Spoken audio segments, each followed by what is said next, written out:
Hello everyone, welcome back. Radhe Radhe ji सबको। Sir हमने first book second book पूरी खत्म करी। लास्ट हमारी थर्ड बुक का वेटेज जाने वाला है 20 मार्क्स। पहला chapter most important chapter financial statements. Sir इसमें दो कंटेंट आपके पास आने वाले हैं, एक है बैलेंस शीट, एक है P&L। सर इसमें क्या है, इसमें यह है आप ये कंपनी के अकॉर्डिंग, कंपनीज जितनी भी होती हैं according to companies act schedule 3 part 1 ऊपर लिखा हुआ है। बैलेंस शीट का एक प्रिस्क्राइब्ड फॉर्मेट होता है जो शेड्यूल 3 पार्ट 1 बताता है। फॉर्मेट आपके सामने मैंने बना के रखा है। ये फिलहाल आधा फॉर्मेट है, ये सिर्फ लाइबिलिटीज का फॉर्मेट है। ठीक है जी, आराम से सुनना। आपको इस चैप्टर को थ्योरेटिकली थ्योरी चैप्टर है, इस चैप्टर को आपको अच्छे से समझना भी है, याद भी करना है। रिक्वायरमेंट्स क्या है, आगे के 4 chapters comparative statements, common size statements, ratios, accounting ratios and cash flow statement, ये चारों चैप्टर्स अगर आपको अच्छे से करने हैं उसके लिए चैप्टर आपके लिए बहुत इंपॉर्टेंट रहने वाला है। तो आओ सर, पहला काम तो यही करूंगा, मेरे को पॉज करो, इतना आराम से बैलेंस शीट नोट करो। आपके पास मेरे अगर नोट्स अवेलेबल हैं, आप नोट्स भी साइमल्टेनियसली खोल के रख सकते हो। एक चीज यहाँ पे एडअप करवा रहा हूं, प्लीज उसको ऐड करना। यहाँ पे प्लीज ऊपर हेडिंग डालना, मेरे पास जगह कम थी इसलिए मैंने नहीं लिखा, आप अब लिख लो इक्विटी एंड लाइबिलिटीज। इसकी मेन हेडिंग होती है इक्विटी एंड लाइबिलिटीज। उसके अंदर फर्दर 4 मेजर हेड्स आते हैं, share holders fund, share application money, pending allotment, तीसरा नॉन करेंट लाइबिलिटीज और लास्ट करंट लाइबिलिटीज। आराम से देखो, जो मैं आपके लिए मार्क कर रहा हूं ये आपके मेजर हेड्स हैं, एंड जो ABCD आपको गिवन है ये उसके सब हेड्स हैं। आराम से 2 मिनट दूंगा, प्लीज मेरे को पॉज करके इतना नोट करना, मैं हर एक चीज आपको एक्सप्लेन करता हूं। अज्यूम्ड आपने नोट कर लिया होगा, तो सर आगे चलते हैं एक एक करके सारे हेड्स। पहली बात, आज की क्लास का काम, आज ये 1-2 क्लास का काम रहेगा, आप सिर्फ लाइबिलिटीज के बारे में सीखोगे।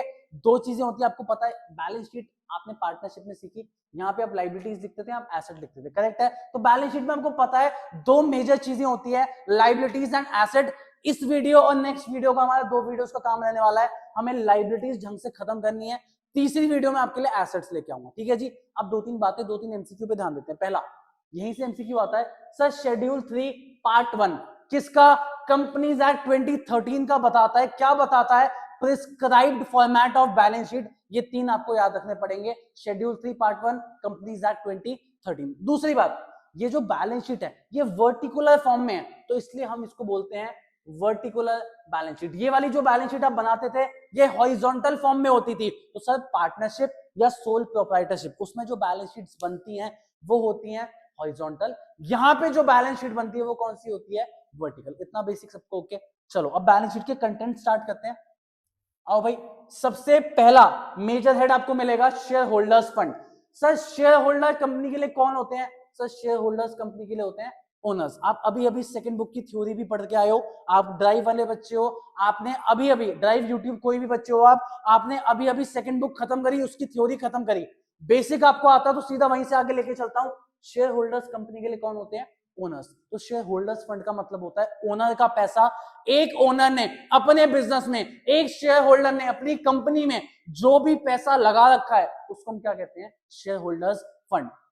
शेयर होल्डर्स फंड का सिंपल मतलब होता है शेयर होल्डर का पैसा। शेयर होल्डर के पैसे में मेजर 2 नाम आते हैं। पहला नाम होता है शेयर कैपिटल, वहां पे लिखा है, आराम से देखो। देखो एक चीज रिक्वेस्ट बार बार करता हूं, नोट्स खोल के रखना, नोट्स आपके पास है, मैं कुछ रीडिंग भी करवाऊंगा साथ के साथ, तो प्लीज नोट्स खोल के रखना, ठीक है जी।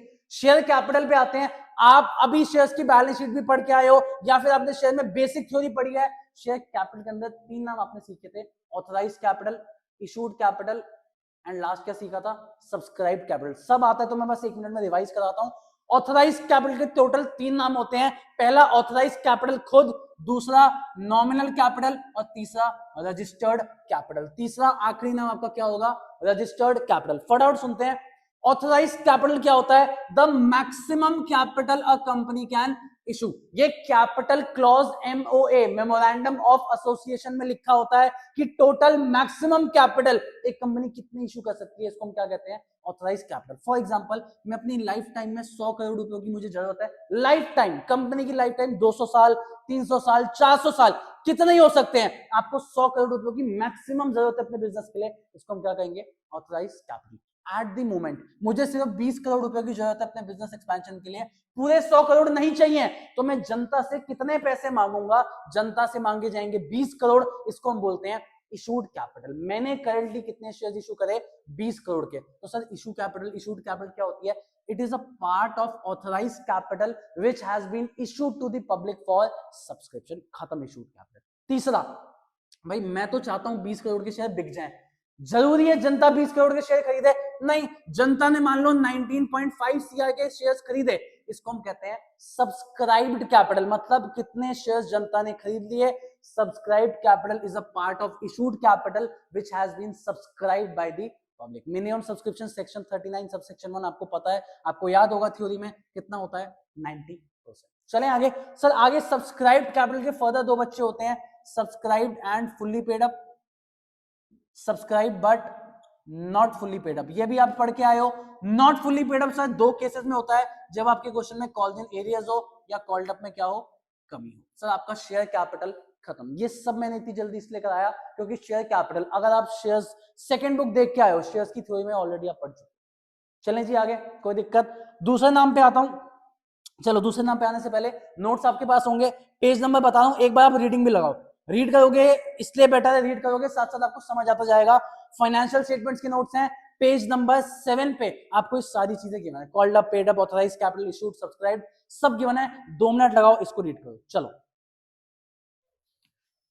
चले सर, अज्यूम्ड आपने मेरे को पॉज करके इतना पढ़ लिया होगा, आगे चलते हैं सर। नेक्स्ट आपको दिखेगा, इधर आओ भाई, शेयर होल्डर्स फंड के अंदर पहला नाम शेयर कैपिटल, हम उसका डिटेल एक्सप्लेनेशन ले चुके हैं, पढ़ चुके हैं, इतना ही आपके लिए शेयर कैपिटल के अंदर है। दूसरा नाम बी पार्ट आपको मिलेगा रिजर्व एंड सरप्लस।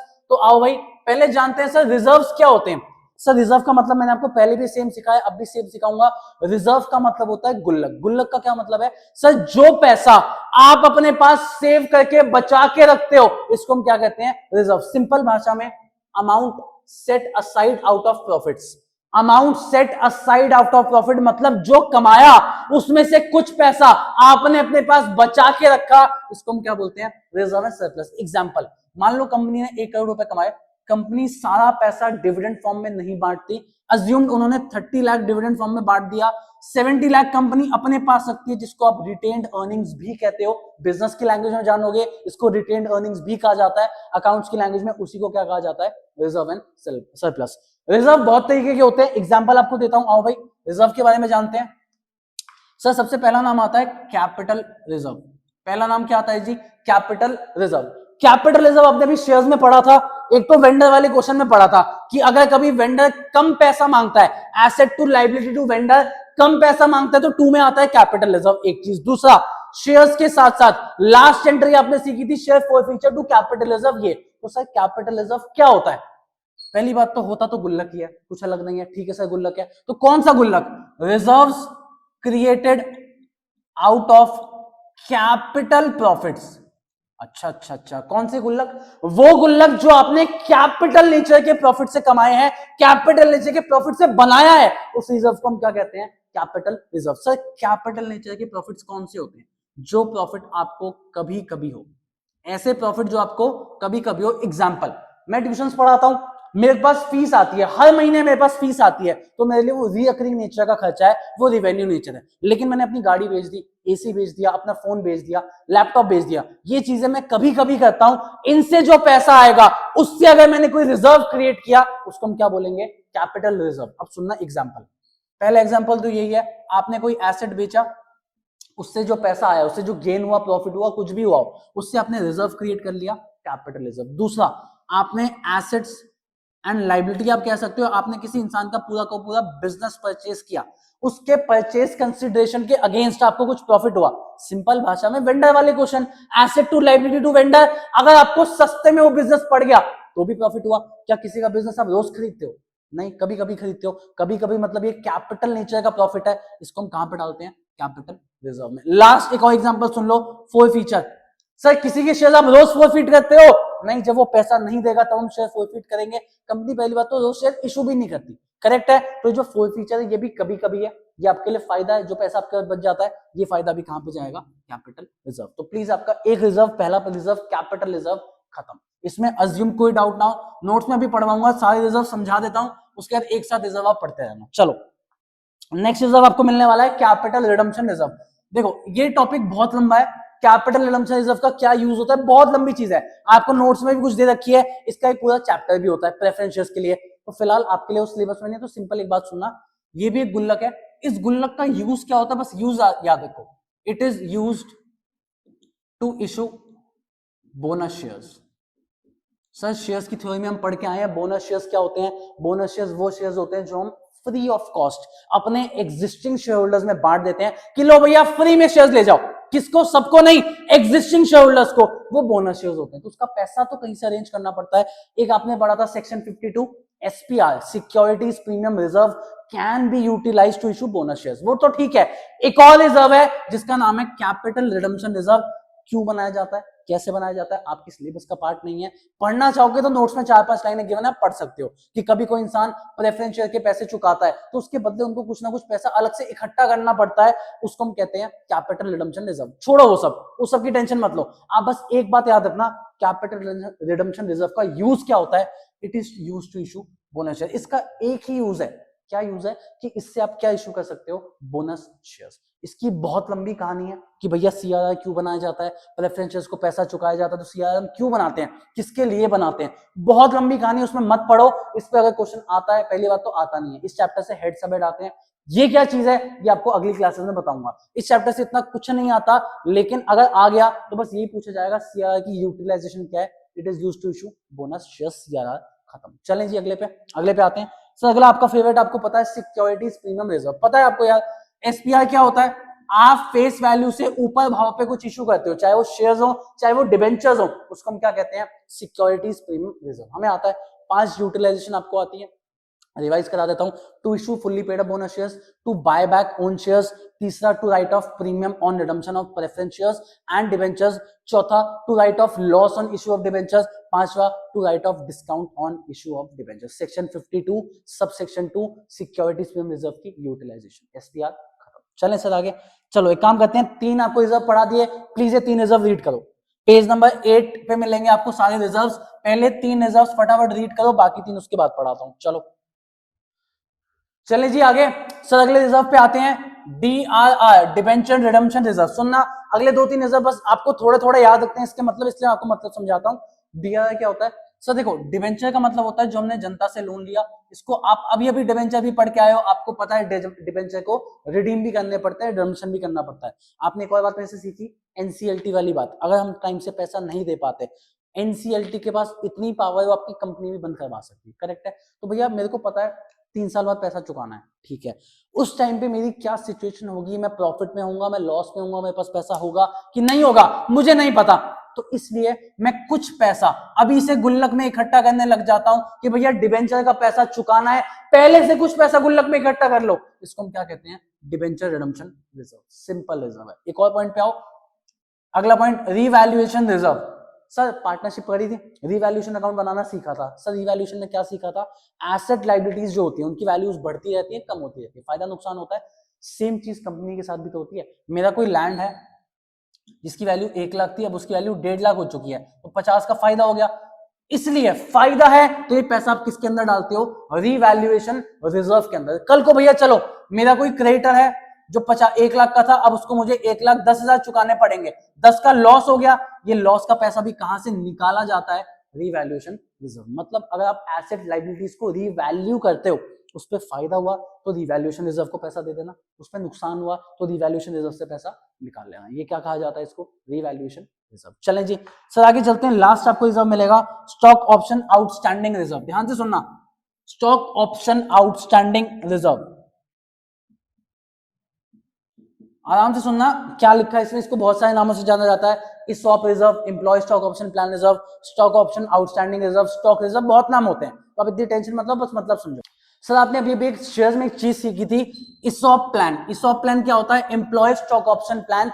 जब आप अपने एम्प्लॉयज को मार्केट प्राइस से सस्ते में शेयर्स देते हो, 100 का शेयर मैंने उनको कितने में दिया, 70 में, मार्केट प्राइस से सस्ते में जब हम शेयर्स देते हैं एम्प्लॉयज को, उसको हम क्या कहते हैं, एम्प्लॉय स्टॉक ऑप्शन प्लान। अब एक बात बताओ, 100 का शेयर है, मैंने एम्प्लॉय से तो 70 रुपए मांगे, कितने रुपए की डेफिशिएंसी है, सर 30 रुपए तो कंपनी को अपने लगाने पड़ेंगे, शेयर 100 रुपए का है कंफर्म है, 70 मैंने एम्प्लॉय से मांग लिए, 30 रुपए कंपनी को अपनी जेब से लगाने पड़ेंगे, तो ये पैसा कंपनी पहले से अपने पास इकट्ठा रखती है। भाई मैंने 5 एम्प्लॉयज को ऑप्शन दिया था कि भाई 5-5 हजार शेयर तुम खरीद सकते हो, टोटल 25,000 शेयर का ऑप्शन है, और मुझे पता है हर एक एम्प्लॉय, कोई कैसा इंसान हो, उसे सस्ते में कोई चीज मिलेगी जो महंगे भाव पे वो बेच सकता है, कुछ टाइम बाद वो चीज खरीदेगा। तो 25,000 शेयर पे 3 रुपए के हिसाब से जो अमाउंट बनता है 7.5 लाख रुपए, 30 रुपए के हिसाब से, सॉरी 7.5 लाख रुपए, ये पैसा कंपनी अपने पास पहले से एक रिजर्व में रखती है। इसको हम क्या कहते हैं? Stock option outstanding reserve, employ stock option reserve, employ stock option plan reserve, ये सारा एक है। इन शॉर्ट कुछ नहीं,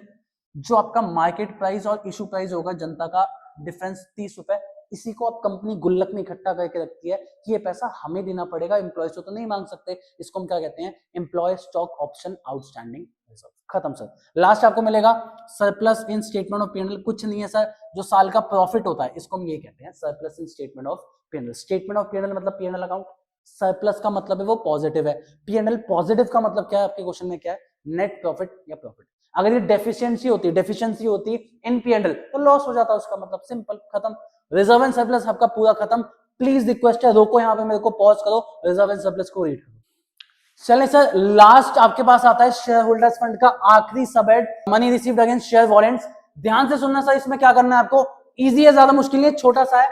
देखो, मैंने इशू करने चाहे 10,000 शेयर, मैं चाहता हूं पब्लिक को 10,000 शेयर इशू करना, 10,000 शेयर इशू करना चाहे 10 के 10,000 बिक गए, 10,000 शेयर सेल हो चुके हैं, मेरा काम खत्म। मैं बैठ के पैसे गिन रहा था कि भाई कितना पैसा आया। एक इंसान मेरे पास आया, मिस्टर ए उनका नाम, मिस्टर ए ने मेरे को कहा कि रौनक भैया आपकी कंपनी के 1000 शेयर मुझे चाहिए। मैं थोड़ा सा लेट हो गया, लेकिन 1000 शेयर मुझे चाहिए। मैं कहा सर एक दिक्कत है, 10 के 10,000 शेयर मेरे पास अवेलेबल थे और 10 के 10,000 शेयर मैं बेच चुका हूं। अच्छा, मिस्टर ये कहते नहीं नहीं सर, जो भी होगा 1000 शेयर और कहीं ना कहीं से लाके दो, मेरे को आपकी कंपनी के 1000 शेयर किसी हालत में चाहिए। मैं कहते भैया है ही नहीं, 10 थे, 10 के 10 बिक गए, कहां से लाऊं? कह रहा है मेरे को नहीं पता, मैं यही धरना देके बैठ जाऊंगा, देखो कैश लेके आया हूं, बैग भर के आपके पास 1000 शेयर का कैश लेके आया हूं, आप पैसा भी रख लो, लेकिन मेरे को शेयर चाहिए। अब पैसा गिनते गिनते मेरे को और पैसा दिखा, मेरे मन में आया लालच। मैं कहा पैसा तो रखना चाहिए, आती हुई लक्ष्मी को थोड़ी मना करेंगे। तो मैंने उनको एक ऑफर दिया, मैं कहा देखो आज तो मेरे पास शेयर नहीं है, कुछ कर लो आप धरना दो, आपको यहाँ रोना करना है, मारना पीटना है, जो करना है कर लो, मेरे पास आज तो शेयर नहीं है।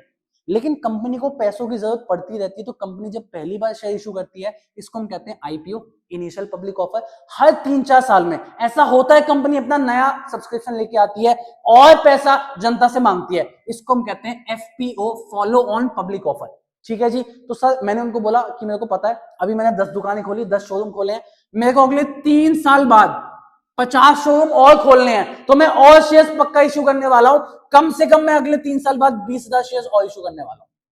तो मिस्टर ए कहते हैं तो सर इसमें मेरा क्या फायदा? अब देखो, मिस्टर ए एक इन्वेस्टर है, उन्होंने मेरी कंपनी की वैल्यूएशन लगाई, नॉलेज लगाई, वो कहते हैं सर आपका अभी मार्केट प्राइस है शेयर का 120 रुपए। मैं कहा ठीक है। अब कहते हैं सर 3 साल बाद ही कम से कम 500 रुपए के आसपास हो जाएगा, मेरा टारगेट है कि 400 से 500 हो जाएगा। अगर इसको मैं आज नहीं खरीदता हूं तो मेरा तो नुकसान होगा ना, मैं 400-500 में खरीद के क्या करूंगा? मैं मरा क्यों जा रहा हूं 1000 शेयर लेने के लिए? मैं एक इन्वेस्टर हूं और मेरी नॉलेज, मेरी टेक्निकल एनालिसिस के हिसाब से मुझे पता है ये शेयर 400-500 हो जाएगा, मेरे को तो अपना फायदा देखना है, मैं तब 400-500 में लेके क्या करूंगा?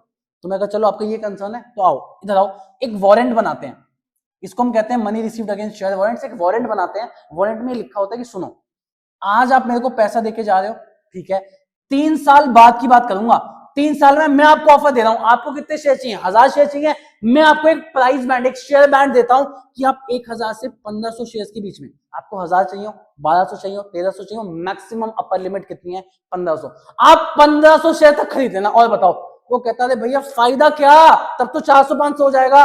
मैं कहता तेरी नॉलेज के साथ भी 400-500 हो जाएगा, तो सुन तब का प्राइस बैंड भी डिसाइड कर लेते हैं, 150 से लेके 180 के बीच में तुम खरीद। मतलब उस समय अगर तुम्हारे शेयर का भाव 400, 500, 1000 हो जाए, तब भी तुझे इस शेयर में 150 से लेके 180 के भाव में दे दूंगा, डिपेंडिंग अपॉन डिमांड सप्लाई। 150 भी हो सकता है, 180 भी हो सकता है, उस टाइम पे डिसाइड करेंगे, लेकिन इस भाव में तुम्हें दे दूंगा। अब एक चीज देखो, अभी शेयर 120 का है, यहाँ पे पहली बात तो थोड़ा फायदा तो कंपनी को हो गया कि 120 का शेयर कितने बिक रहा है, 150, 180 में, और थोड़ा फायदा इस इंसान को हो गया कि इसको अगर ये शेयर वापस बेचने पड़े तो 400-500 में बेच सकता है, दोनों लोगों का फायदा होता है। तो यहाँ पे एक सिंपल सी इसकी डेफिनेशन है, जब आप किसी इंसान को शेयर्स नहीं देते, एक वारंट देते हो जिसमें लिखा हुआ होता है कि कितने नंबर ऑफ शेयर्स होंगे और कितने प्राइस बैंड पे होगा, प्राइस बैंड और number of shares pre decided होते हैं कि फ्यूचर में आप ये शेयर्स खरीद सकते हो, फ्यूचर में आपके पास एक राइट आएगा कि आप ये शेयर्स ले सकते हो। इसको हम क्या कहते हैं? Money received against share warrants. अब एक बात और सुनो। पहली बात, ठीक है सर हमें पैसा मिल गया, क्या ये शेयर होल्डर है? नहीं सर अभी तो नहीं है, अभी इसके पास कौन से शेयर हैं, लेकिन हम इसको स्टिल शेयर होल्डर्स फंड के अंदर इसलिए लिखते हैं आज शेयर होल्डर नहीं है, 3 साल बाद तो बन जाएगा। मेरे एग्रीमेंट में लिखा हुआ है कि 3 साल बाद हम इसको शेयर्स दे दूंगा। ये जो पैसा मिला है ये किसी मालिक का है ना, आज मालिक नहीं है वो, आज शेयर होल्डर नहीं है, 3 साल बाद तो बनेगा। तो इसलिए इसको हम यहाँ पे कहाँ लिखते हैं? Money received against share warrant किसके अंदर आता है? शेयर होल्डर्स फंड के अंदर। आपका पहला major head share holders fund पूरा खत्म। रिक्वेस्ट ये प्लीज इसको भी नोट्स में आपके पास होगा, money received against share warrants, please इसको भी रीड करना ढंग से। चलो चलिए, अज्यूम्ड आपने इतना पढ़ लिया होगा, आगे चलते हैं। Second head, second major head आपको मिलता है share application money pending allotment. बहुत आसान है, सुनो आराम से। देखो, मानते हैं 28 तारीख को मैंने शेयर इशू करे, 28 मार्च को मैंने शेयर इशू करे, 28 को मेरे पास पैसा आ गया, ठीक है जी। इन शेयर्स की अलॉटमेंट होनी थी 3 अप्रैल को। ऑब्वियसली यार कंपनी टाइम लगाती है, कितनी जनता आई है, प्रोराइट है, तो किनको रिजेक्ट करना है, किसको कितने शेयर्स देने हैं, बहुत काम होता है। कम से कम 8-10 दिन, हफ्ता भर लगता है कंपनी को शेयर्स अलॉट करने में। इसके बीच में एक डेट आती है 31 मार्च, बैलेंस शीट डेट। अब सुनो, 28 मार्च को मेरे पास बहुत सारा पैसा आया, बहुत सारी जनता का पैसा आ गया, ये पैसा मेरे पास पड़ा है, ठीक है, लेकिन अभी तक मैंने किसी को शेयर्स अलॉट नहीं करे, क्योंकि शेयर्स अलॉटमेंट की डेट क्या है? 3 अप्रैल। 31 मार्च को मेरे पास ये पैसा पड़ा है, क्या मेरे बाप का पैसा है? कहीं भी उड़ा सकता हूं? नहीं उड़ा सकता। पहली बात तो मेरे लिए एक लाइबिलिटी क्रिएट हो चुकी है कि जिनको शेयर्स नहीं मिलेंगे उनको उनका पैसा लौटाओ, जिनका पैसा आगे रिफंड करना है, आगे आपको अलॉटमेंट पे एडजस्ट करना है, कुछ करना हो, एक लाइबिलिटी क्रिएट हो जाती है। इसलिए इसको हम एक अलग से हेड में शो करते हैं, share application money pending allotment. Application पे आपको कुछ पैसा मिला, उनकी अलॉटमेंट अभी तक पेंडिंग है। यार 31 मार्च बीच में पड़ गया balance sheet date, balance sheet तो बनानी पड़ेगी, ये पैसा कहां से आया शो तो करना पड़ेगा अकाउंट्स में, इसलिए आप उसको यहां पे लिखते हो share application money pending allotment. Second head में इसके आगे कुछ भी नहीं, इतना ही काम। प्लीज आराम से इसको भी एक बार रीड कर लो। मेन हेड्स आपके भी स्टार्ट कराऊंगा, तो प्लीज इतना आराम से रीड करो। चलो,